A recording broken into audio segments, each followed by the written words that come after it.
Os discípulos de Jesus viviam uma vida repetitiva, uma vida contínua, uma vida monótona, principalmente os seus primeiros discípulos. A Bíblia nos mostra que eles eram pescadores, filhos também de pescadores, que provavelmente já vinha da terceira geração de pais que eram pescadores. Esses homens viviam uma vida muito simples, mas uma vida sem muita relevância, uma vida sem muita significância, até o dia em que Jesus desce na terra e desce com uma missão: anunciar e proclamar o reino de Deus. Jesus vem e na sua missão aparentemente impossível, porque era um homem dentro de um planeta inteiro, um homem dentro de muitas nações, mas um homem que tem foco na missão para o qual foi designado. Ele pode transformar uma nação, ele pode começar por uma família, por um bairro, por uma cidade, por um estado, por uma nação, e quem sabe fazer como fez Yeshua nos confins da terra. Estou falando de Camaçari com relação ao Oriente Médio, a sua missão chegar até nós. Isso é muito forte, porque ele sabia que sozinho não podia executar essa missão. Mesmo sendo Deus, esvaziou-se a si mesmo, fazendo-se igualmente aos homens. Filipenses capítulo 2 está escrito isso. Como homem, ele sabia que era impossível, mesmo tendo sobre ele a divindade, realizar tal obra, tal grandiosa obra em uma tão grande terra. E ele vai em busca para recrutar os seus futuros discípulos, e a Bíblia diz que ele está andando à margem do mar da Galileia, quando de repente encontra esses 3 primeiros homens, e ele convoca esses homens para uma missão sobrenatural. Eles então começam essa caminhada com Jesus e vão começar a ver coisas que a repetição dos fatos diários da sua vida natural não era comum. Eles nunca viram tal coisa. Com Jesus eles começam a ver. Jesus traz à existência para a vida daqueles homens algumas coisas que eles não viam.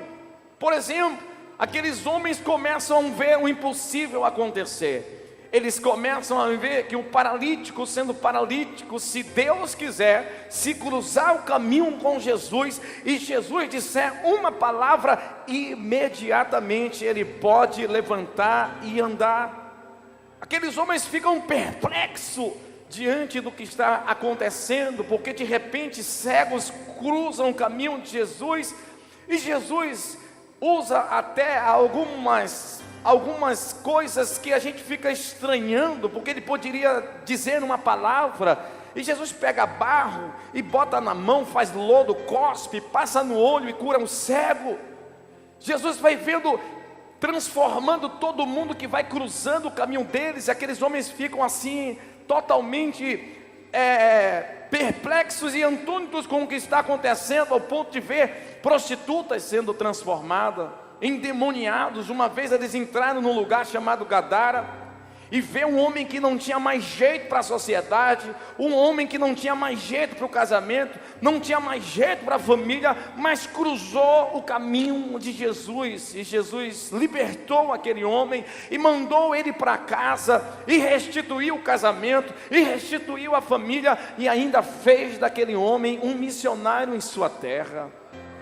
Eles estão maravilhados com o que está acontecendo. Eles veem Jesus multiplicar na provisão pães, peixes. Eles veem Jesus andando sobre as águas, e até mesmo proporciona a um homem comum, cheio de debilidade, a mesma unção de caminhar sobre as águas também. Eles veem Jesus parar o vento, parar as ondas. Ele vê Jesus na transfiguração. Jesus dá a esses 12 homens, a esses discípulos, a oportunidade de ver o céu se abrir. Inclusive para os judeus, o maior desejo deles não era ver Jesus, Era um dia poder ver Moisés, era um dia poder ver Elias. Jesus leva Pedro, Tiago e João e sobe no monte da transfiguração, e a Bíblia diz que o céu se abre e aparece quem? Moisés e Elias, e o próprio Deus dizendo: esse é o meu filho, escutem o que ele está falando, obedeçam a sua voz. Aqueles homens estão impactados. São 3 anos agora em que eles estão caminhando diretamente com o autor e consumador de toda a história, com um projeto vivo de Deus andando sobre a terra. Mas nós chegamos agora no evangelho aqui segundo João, no capítulo 20. O texto é terrível. Vai acontecer algo muito ruim na vida desses homens. Esses homens que já vinham em uma, abro aspas, rotina sobrenatural de acontecimentos, fecho aspas, vão se deparar de repente com uma forte circunstância negativa, inclusive trágica, na caminhada deles, ao ponto do relato nos mostrar o que está acontecendo. Esses homens estão vendo Jesus como o total referencial da sua vida, inclusive como liderança sobre eles, e de repente Jesus começa a se apresentar de uma forma que para eles era estranha. Jesus está com eles e começa a mostrar que algumas coisas estavam para acontecer. Jesus chama eles no canto e diz assim: olha, minha alma está angustiada. Eu que disse a Jairo: não tema, Jairo, porque eu sou contigo. Eu agora estou com medo, estou perturbado na minha alma, estou inquieto, estou angustiado, inclusive angustiado até a morte. Aqueles homens começaram a estranhar o comportamento de Jesus. Jesus então chama 3, porque talvez os outros 12 não estariam presentes no momento mais difícil de Jesus. Mesmo vivendo 3 anos, eles gostavam de experimentar da unção de Jesus, da provisão de Jesus, da palavra de Jesus, dos decretos de Jesus, da ministração de Jesus e da presença de Jesus, mas já eram muitíssimos abençoados, então não precisava talvez andar todo dia com Jesus. Mas haviam 3, esses 3 eram inseparáveis. Por mais debilidades que eles tinham, eles eram amigos. Era Pedro, Tiago e João. Pedro é aquela espécie de amigo que tem uma porrada de defeito, mas se apresenta para ajudar em tudo. Eu estou aqui, eu tenho defeito, mas eu estou aqui contigo. Eu não estou aqui só de palavra não, eu estou aqui também para ajudar. Mas tinha um outro amigo, o nome dele é João.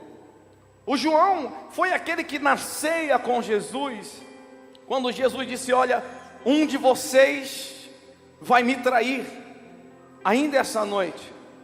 João é aquele que estava do lado de Jesus, e um dos evangelhos relata que ele declina a cabeça no peito de Jesus e pergunta: Senhor, Rabi, Rabone, mestre, sou eu?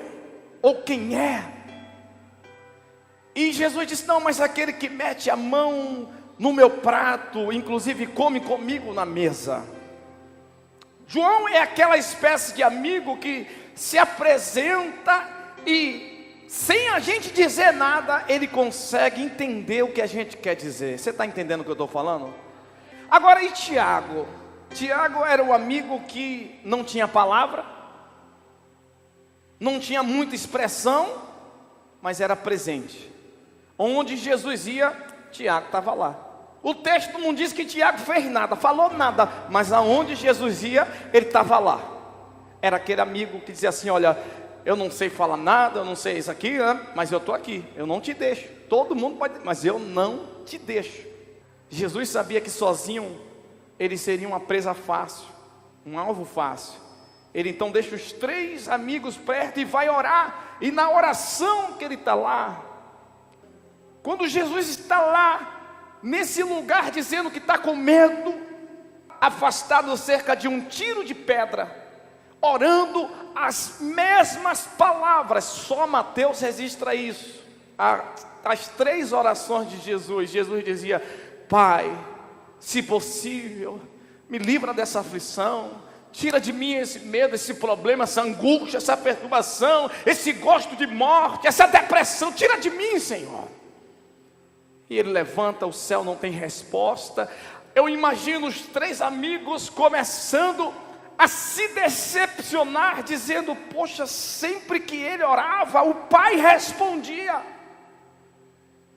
Sempre que ele falava, o Pai imediatamente lhe atendia. E agora ele está orando, já orou 3 vezes e está repetindo a mesma oração, e o Pai não lhe diz nada. Jesus então volta tão angustiado que o seu suor misturou com sangue, e eles ficam ali sem entender nada. E a Bíblia diz que Jesus é preso. Jesus é preso, ele é ferido, ele é estapeado, é humilhado. A multidão que dizia hosana, a multidão que tinha ele como herói, que disse verdadeiramente: Deus enviou um profeta sobre nós. É a multidão agora, Mateus, que vira algoz e começa a acusá-lo, e começa a cuspi-lo, e começa a condená-lo. Jesus então, em uma sexta-feira, é preso em um tribunal arranjado, é condenado à morte, e morte de cruz. É doloroso para cada discípulo que andou perto dele, e que viu ele andar sobre as águas, parando ondas, segurando vento, provendo pão, curando os que impossíveis seriam um dia voltar a viver, ressuscitando o morto, se entregar e ser preso como uma ovelha muda, na mão de algozes como os romanos, incluindo associados com os judeus fariseus. Eles estão decepcionados, e eles começam a se magoar com aquilo, e eles fogem, não aguentam. Quando Jesus está no Calvário, eles acompanhavam de longe, cravaram-lhe pregos nas suas mãos, nos seus pulsos, e antes que ele morresse, aquela cena era muito forte para os seus discípulos, era muito forte para a igreja que caminhava e seguia Jesus de perto. Quando de repente ele grita: Eli, Eli, lama sabachthani. Ele está dizendo: meu Deus, eu estou desamparado. E ele se sente desamparado porque até o Pai, de fato, fica inerte no seu trono e não lhe faz nada. Os seus discípulos fogem, ele sente sede, mesmo que os discípulos um dia viu ele dizer, aqui no próprio Evangelho de João: eu sou a água da vida. Ele começa a sentir o gosto da morte, e a Bíblia diz que ele declina, suspira e diz: está consumado, João 19:30, e ele entrega ao Pai o seu Espírito. Foi uma cena muito forte para aqueles discípulos, difícil de suportar. A psicologia diz que as circunstâncias que a gente vive de maneira forte, de alguma forma será mais fácil, usando uma linguagem sem ser técnica para que todos compreendam, de se relembrar, ou os fortes momentos que a gente viver sob tensão, nosso cérebro terá a capacidade de trazer a memória sempre e de maneira rápida. Eles estavam tão decepcionados, amedrontados, perdidos, sem saber o que fazer, que eles não tiveram coragem nem de voltar para casa. Tudo isso aconteceu de uma quinta para sexta, de uma sexta para o sábado, e o texto aqui agora vai dizer que eles estão apenas no domingo. 2 dias Se botarmos mais alguma coisa para acrescentar, talvez 2 dias e meios que eles estavam sentados numa santa ceia, comendo e bebendo, fazendo uma aliança, que tinha sido frustrado. O texto diz que eles entram numa casa e fecham as portas. E aí você percebe, conjecturando o texto, que talvez Pedro diz: como é que eu vou chegar em casa diante de uma decepção como essa? Eu confiei 3 anos da minha vida a essa igreja. Eu confiei 3 anos da minha vida a esse líder. Eu larguei tudo para fazer esta missão acontecer, e agora eu me deparo com essa decepção. Como eu vou chegar em casa e falar isso para minha mulher e a minha sogra? E aí eu fico pensando nos outros, cada um falando: rapaz, Mateus dizendo: eu larguei o meu emprego lá na alfândega, eu era funcionário público, e eu acreditei. E você sabe que no tempo de Jesus, Gamaliel, o reitor, teólogo formado e mais conceituado do tempo de Jesus, o livro de Atos registra o seu nome.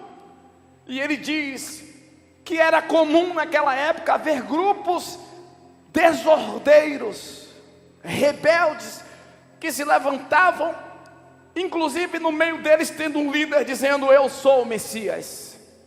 Geralmente eram grupos de 200 a 500 pessoas, e pasme, era quase a mesma quantidade de pessoas que andavam com Jesus. E é interessante que eles ficam ali sem entender nada. Será que Jesus era mais um, de fato, falsante, impostor, enganador? Porque a gente já depositou confiança em tanta gente que apareceu dizendo que era o Messias. E eu não sei se você sabe, igualmente aos nossos dias, o nome Jesus era um nome comum, como José, como Maria. Todo mundo que você conhece tem alguém na família, não sei quem, não sei quem, de Jesus. Na época de Jesus era a mesma coisa. Era o nome, Jesus e Josué tem a mesma variante, é o nome deles. Então, a questão não era Jesus, mas o Messias. Eles estão frustrados, decepcionados. E o pior é que a frustração, ela faz a pessoa ter pelo menos 2 tipos de comportamento. Quantos tipos de comportamento? A primeira forma que uma pessoa frustrada geralmente se comporta é com o isolamento. Repita isso, por favor: isolamento. O texto diz que eles então, para fugir da frustração, da situação, eles resolvem se isolar, se reter, se resguardar daquela situação. E aí a gente vai olhar no texto que lemos, que eles chegam ao ponto de cerrar, de fechar as portas. E quem fecha a porta está fechando por alguns motivos. Um dos primeiros motivos de que alguém fecha uma porta é a segurança, privacidade. A ideia de dizer: ninguém sai mais e ninguém entra mais. Eles fecham a porta, estão juntos em uma aldeia onde compartilham dos mesmos sentimentos, das mesmas feridas, das mesmas marcas e decepções. Estão juntos, virou uma congregação de pessoas frustradas. E como se não bastasse, eles não só fecharam a porta, o texto é detalhista quando diz que eles cerraram. Significa, não tinha chaveiro como hoje, mas tinha aquelas madeiras que colocavam por trás e travava. Ninguém sai, ninguém entra. E é isso que acontece muitas das vezes com você. Quando se decepciona com alguma coisa, você se retrai. E o pior, esses homens tornaram-se prisioneiros da sua própria prisão. Essa prisão aqui não foi o diabo que gerou, não foi Deus, não foi Jesus, eles mesmos entraram no seu cativeiro existencial por suas frustrações e ainda fecharam as portas. Tem prisão ou cativeiro na vida de muitas pessoas. Talvez seja você aqui nessa noite, que talvez você tenha orado, e Deus está dizendo: eu não posso fazer nada, a chave está na sua mão, é só você abrir e decidir romper essa frustração, sair desse isolamento. Mas eu disse que pessoas frustradas, decepcionadas, geralmente se comportam de duas formas. A primeira é se isolando. Ela fica como um minotauro, metade bicho, metade homem, e no ambiente que ela está presente, às vezes é o seu interior, ela se autocarcome, destrói, se martiriza. Não quero ver ninguém, não quero falar com ninguém, não quero ir mais para lugar nenhum, igreja nenhuma presta, ninguém mais presta, homem não presta, mulher não presta, família não presta, o Brasil não presta. É o cativeiro que ela está, e ainda cerra as portas, ninguém entra, e eu também não saio. Segundo o comportamento de uma pessoa batizada em um manto de frustração, é o medo. Eles não só se isolaram, como eles também sentiram medo. O texto é específico, diz que eles cerraram as portas com medo dos judeus, com medo daqueles que fizeram a perseguição acontecer na vida dele. A gente, às vezes, temos medo de sair dessa zona que muitas das vezes nos isola e nos faz sentir medo de ter contato com gente. Justamente porque a gente olha para nós e às vezes tem umas esquisitices dentro de nós, que a gente diz: não vale a pena mais se relacionar com pessoas, não vale a pena mais andar com pessoas, não vale a pena mais fazer amizade com pessoas, não vale mais a pena compartilhar sentimentos, desejos, sonhos e projetos com pessoas. Você pede para dar um abraço e a pessoa tem toda uma frieza, uma forma morna de muitas das vezes abraçar. Às vezes nem você vai pegar na mão de uma pessoa e ela se sente até constrangida em lhe dar a mão ou lhe dar uma resposta à sua atitude de apertar a mão. E essa esquisitice muitas das vezes tem uma origem que a gente tenta encontrar, buscar, procurar, discernir, mapear, e que muitas das vezes sozinho nunca vai conseguir. Por que eu trato meu marido assim? Por que eu trato minha esposa assim? Por que eu não consigo ser fiel a uma amizade? Por que eu não consigo me aliançar? Por que eu não consigo? É uma esquisitice emocional que muitas das vezes surgiu lá na sua infância. Uma pessoa que nunca foi abraçada vai ter uma dificuldade terrível de receber abraço, pior ainda, de dar um abraço. Uma pessoa que você vai fazer uma amizade com ela, e ela já diz assim: olha, não me traia não, não me traia não. Porque de repente, na infância dela, cresceu vendo o pai, todo dia com uma mulher diferente. Ou talvez viu o pai sair de casa para morar com a outra mulher. Nada contra ninguém aqui presente, eu estou analisando uma história. Talvez você, que de repente está aqui hoje e até saiu de casa por uma situação dessa, também foi uma vítima. Quando você era um filho, você pode ter presenciado a mesma coisa. E essas coisas que muitas das vezes aconteceram na infância, gerou em você um manto de esquisitice que hoje você não consegue se entregar. Você é esposa, tem um marido e não consegue se entregar para ele. E eu não estou falando de uma entrega no corpo, de uma entrega na cama. Eu estou falando de uma entrega de vida, de uma entrega de projetos, de sonhos, de compartilhamento, de companheirismo. E a gente traz isso para todas as áreas da nossa vida. A frustração faz isso, ela isola a pessoa e ela paralisa através do medo.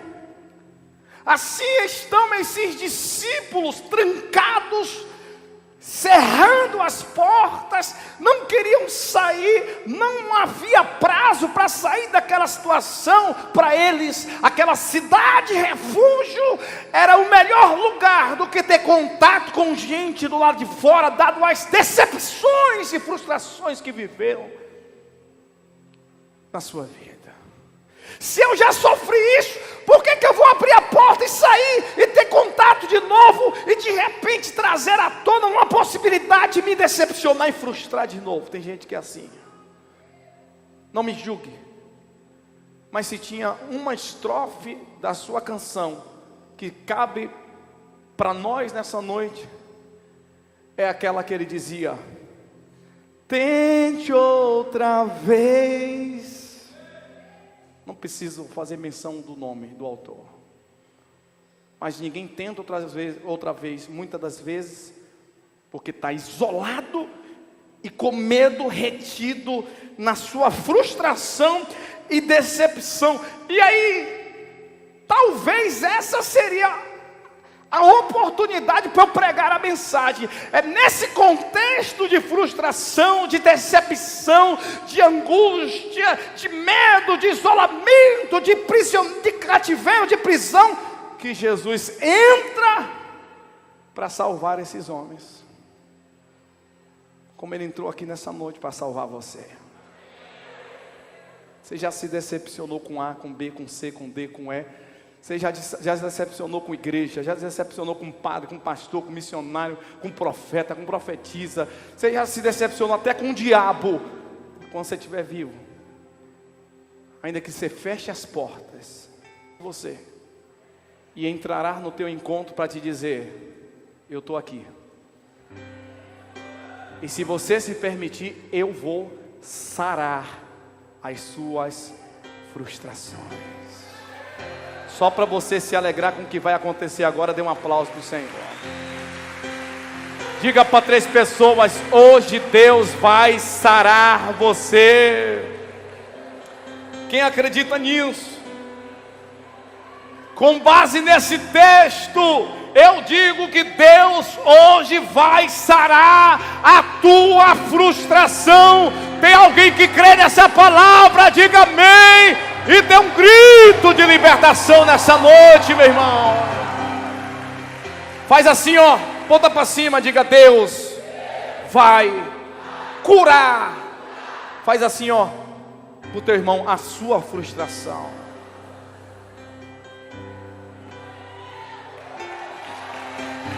Aleluia. Aleluia. Então, como sarar a frustração na vida de gente que se decepcionou com a vida? Como?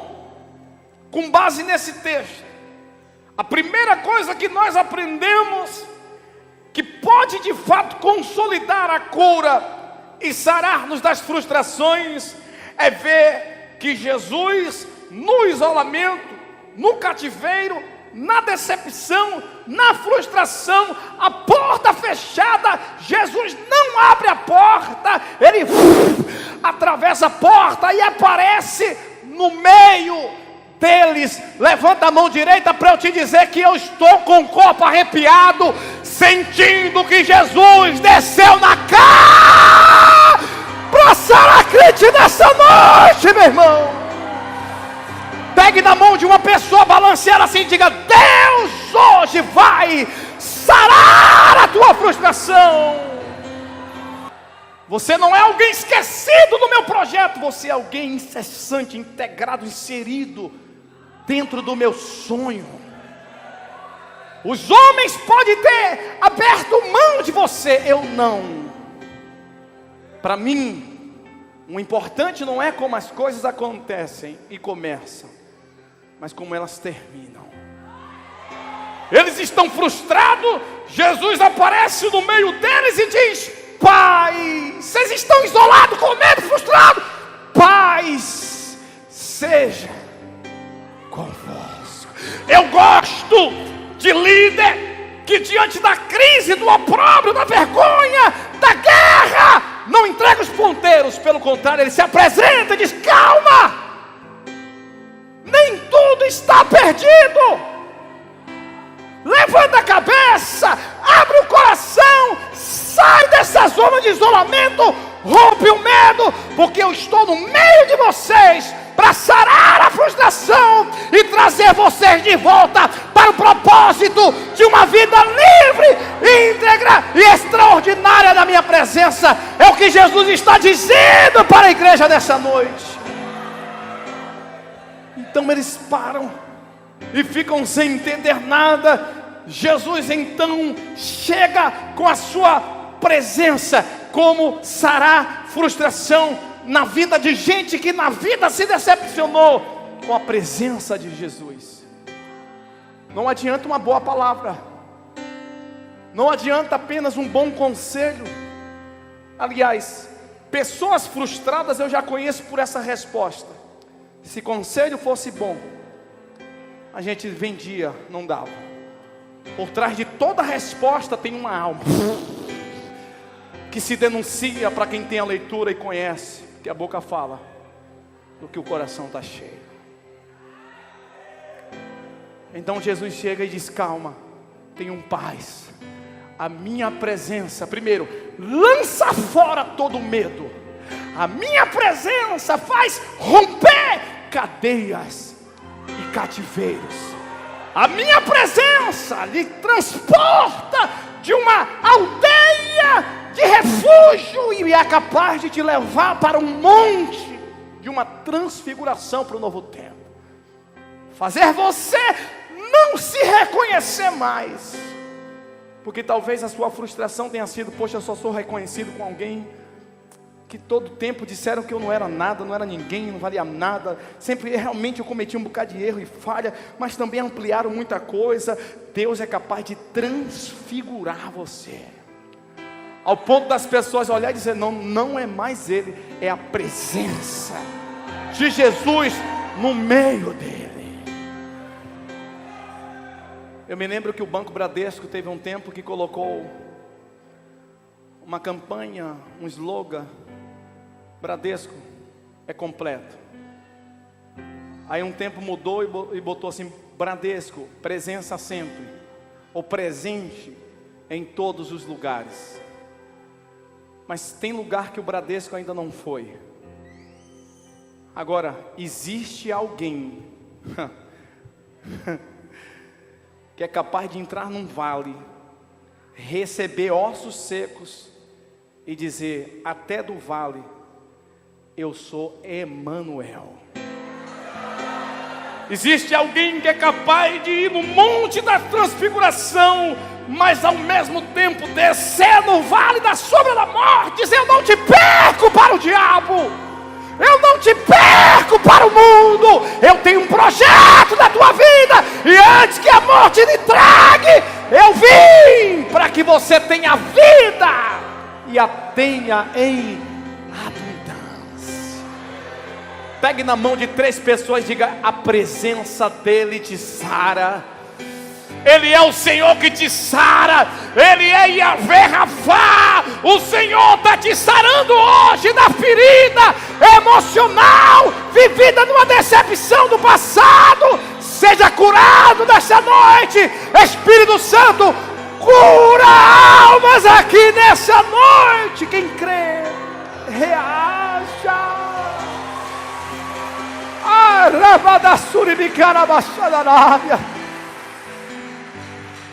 Não perca tudo, mas não abra mão da presença. Existe um tempo na Bíblia que a presença de Deus será tirada. E está passando na novela, que eu não consigo assistir, mas quando ligo a televisão vejo os seriados passando, né? A igreja já foi arrebatada. E eu vi em um trecho das propagandas uma personagem dizendo, acho que era um pastor, um padre, não sei, disse assim: ó, o pior de tudo, é que as pessoas não vão conseguir ser curadas. Ele usou a palavra convertidas, porque o Espírito Santo já não está mais conosco. Mas por causa de você, hoje, o Espírito Santo entra lá na fábrica, entra lá na sua casa, vai na boca de fumo. Não pasme que eu não sou pastor religioso. Ele entra até no motel para resgatar alguém que ele quer curar e sarar. Levante as suas mãos. Diga: eu estou no ambiente da presença de Deus. Sinta a presença de Deus nesse lugar, meu irmão. Baixa a mão assim bem quietinho. Escuta o que eu vou te falar. Quando nós não temos sensibilidade para ver essa presença de Deus nos arrancar da frustração, a nossa alma cronologicamente fica presa no passado, nos roubando a oportunidade de ver o presente e quase nunca aspirar alguma coisa boa no futuro. Esses discípulos estão no domingo da ressurreição, mas a alma deles, por causa da razão forte naquilo que eles viveram, vai puxar, ainda que os dias se passem, sempre para a notícia ruim, para a ferida, para a prisão, para o cativeiro existencial.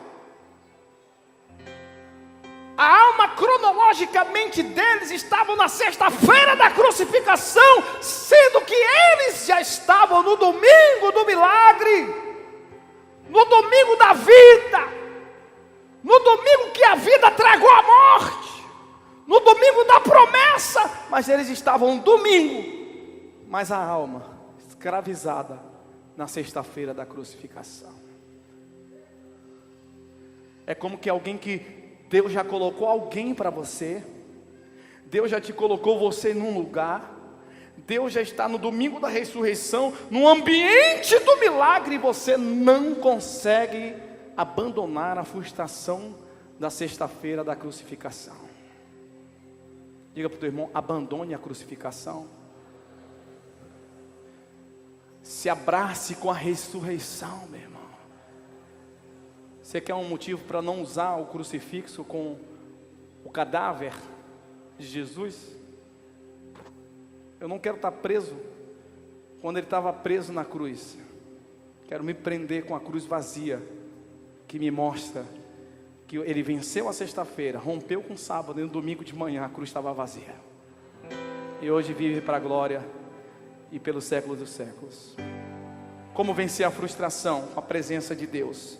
Segundo, como curar pessoas frustradas, mostrando a elas as nossas debilidades. Jesus se apresenta no meio deles. Eles estavam com medo, cerrados, a portas fechadas, e frustrado. A paz seja convosco de Deus através de Jesus não foi suficiente. Então Jesus disse: olha para aqui, e mostra para ele o quê? Mostra para eles o quê? As mãos. E o que é que tinha nas mãos de Jesus? Estava o quê? Furado. Jesus então mostra o lado. O que é que tinha no lado de Jesus? O que é que tinha no lado de Jesus? Isso é muito forte, porque o texto diz que Jesus vai aparecer no meio deles, mesmo com as portas fechadas, e ele faz questão de mostrar: você está vendo aqui a minha mão que foi furada? Você está vendo aqui o meu lado que foi furado? Está vendo? Está vendo? Pois é. Vocês, se eu me ferir, vocês também podem se ferir. Se alguém me feriu, vocês também não serão isentos de se receber a ferida de um ferido. Geralmente quem fere é alguém ferido, é outra vítima. Aí um ferido que está preso a 7 portas, a 7 chaves, a 7 cerrado, isolado, com medo. Qualquer pessoa que se aproxime por causa da ferida, ele vai lá e fere também. Aí Jesus está dizendo: está vendo aqui? Esse Jesus que está falando com vocês aqui é aquele que estava lá em João capítulo 4 com aquela mulher samaritana. Lembra? Vocês estavam comigo. Eu cheguei lá, como estava a minha cara? De cansado, mestre. Como estavam os meus rins apertados porque não tinha água, o senhor estava com sede. Vocês estavam lá. Como estava aquela mulher cansada também no meio-dia, sol do Oriente Médio. Aquela mulher se identificou com Jesus porque viu que aquele Jesus tinha debilidades humanas também. E ela olhou para o rosto de Jesus e viu Jesus cansado. E ela se identificou e viu: eu também sou uma pessoa cansada. E aquilo ali tornou um ambiente suscetível para que a cura das frustrações acontecesse. Deus fez questão de se materializar em homem, para viver uma vida de homem, para mostrar para mim e para você que, como homens, podemos viver as nossas vidas enfrentando as decepções e sendo curado das consequências das decepções, que são as frustrações. Você olha para João capítulo 11, versículo 35, Jesus vai na família de Marta, Maria e do seu amigo Lázaro, que estava vivendo, ou melhor, que havia acabado de morrer, perdeu a vida. Quando Jesus chega lá e vê os parentes, os amigos, os familiares, naquela situação dolorosa e trágica, a primeira coisa que Jesus faz é João 11:35, e Jesus chorou. Jesus chorou para mostrar para mim e para você que, como homem, viveremos situações que vamos chorar. O cristianismo não tem a promessa de uma vida sem sofrimento, sem dor, sem momentos de decepções e até frustrações. Só tem uma coisa que o cristianismo nos promete: que ninguém que serve a Cristo vai morrer derrotado. Não desista porque alguém desistiu. Avante, porque sempre vai ter alguém avançando, dizendo: vamos, vamos. Levanta a sua mão, deixa eu liberar uma palavra na sua vida. Você não tem noção, não tinha noção até aqui, mas hoje Deus está dizendo para você o significado da palavra, do que é: todas as coisas contribuem para o bem daqueles que amam a Deus. Deus está dizendo: quer tenha lágrima, quer tenha ferida, quer tenha sofrimento, quer tenha angústia, quer tenha medo, persevere, porque a tua cicatriz revelará a tua história e te projetará para cima e para a superação. Quem acredita nisso, recebe e reaja em nome de Yeshua. Pegue na mão de alguém assim, mas aperte com carinho a mão dessa pessoa. E você vai, segurou na mão de todos, segurou. Você já percebe logo que essa pessoa precisa de entusiasmo, pela maneira que ela está segurando a sua mão. Pegue assim, mesmo que você não conheça essa pessoa ainda, mas ela vai se tornar um grande amigo, uma grande amiga sua. Faz assim na mão, ó, faz assim na mão dela, assim, ó.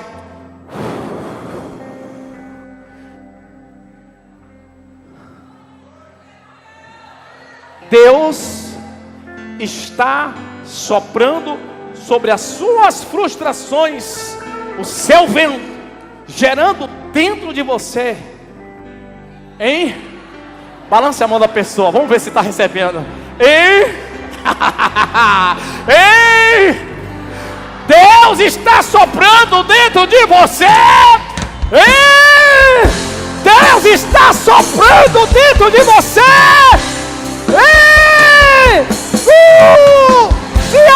Hoje já tem gente ali entusiasmada. Olha pra lá, ó. Olha aí, olha pra trás, ó. Olha lá no fundo. O fundo hoje está entusiasmado. Pegue na mão desta pessoa. Diga comigo assim, ó: frustração, decepção, paralisia, cativeiro emocional. Diga hoje: Jesus está me dando uma injeção de entusiasmo.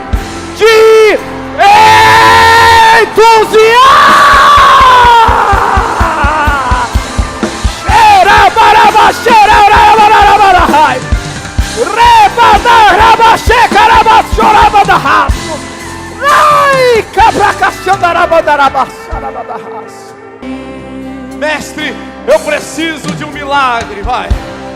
Mestre, eu preciso de um milagre. Oh, Senhor, milagre do entusiasmo nessa noite. Transforma minha vida ao meu estado. Você vai voltar a fazer a obra de Deus com excelência. Faz tempo que eu não vejo a luz do dia. estão tentando sepultar minha alegria. tentando ver meus sonhos Você está rompendo a frustração hoje. Lázaro ouviu a sua voz quando aquela pedra removeu. Depois de 4 dias ele reviveu. Mestre, Não há outro que possa fazer aquilo que só o teu nome Vem, entrega a tua vida para Jesus. Eu já tenho uma pessoa aqui. Rompe a tua frustração e volta para a casa do Senhor. Remove a minha pedra.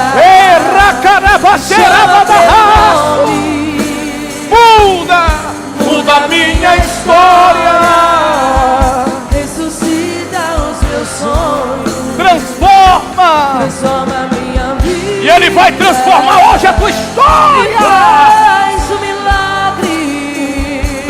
Me Toca nessa hora. Me chama para fora.